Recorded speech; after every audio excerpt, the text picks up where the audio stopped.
Hello everyone, today I came up with a new Lego build. I call it the Speed Champion. This car was made completely by accident and I just got a new remote and I wanted to test it out on this RC car. So I built one and then it turned out to be really tiny and really fast. It's also a little less longer than the previous model.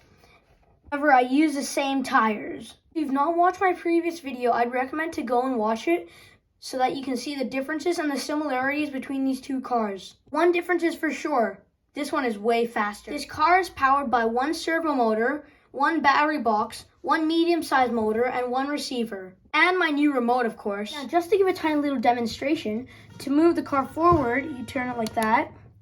To move it backward, you just do the opposite. To turn it, you move this little gear over here.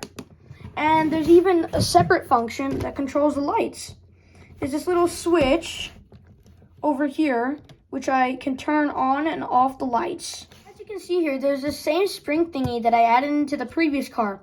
Just recommending once again, if you've not watched the previous video, maybe you should go and check it out. Okay, back to the video. The springs, or the shock absorbers as you may call them, in the front of the car are a little better than the previous ones because they help to absorb the shock a little more due to this little front 1x5 piece that I added. The car has big wheels and tires to give enough ground clearance for the car to move. If I use any other tires, it probably wouldn't even move a single centimeter. I didn't add a differential in this car because after a while I realized that this car was going to be fast during its building.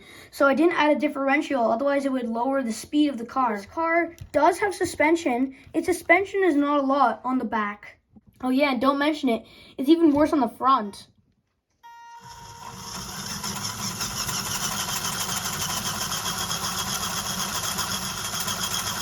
Now this remote is specifically designed to help me drive this car. More on how to build a remote a little later. I built this remote specifically just to drive this car mainly and to keep me calm and relaxed while driving it. So I'll make a video on that. Maybe just a short. Anyway, back to the video. Now the pros and cons of this car. The pros are, it's really fast. It's not way too easy to control, but it's alright to control. It has a tiny bit of suspension, which helps it sometimes. The shock absorber at the front really protects it a lot. Now the cons are, sometimes even the shock absorber cannot even handle the hit, sometimes if it's too fast. And it's hard to stop the car, usually. But other than that, there's nothing way too bad about it, other than that there's not enough suspension. I gotta say, this car is pretty good. By the way, just notify me in the comments in case you want me to make a new model, and I'll see if I can. Thanks everyone for watching, and I'll see you in the next one. Okay, now can you please stop the video?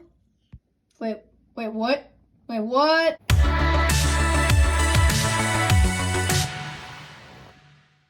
Okay, wait, this car is just weird. What am I gonna do with this?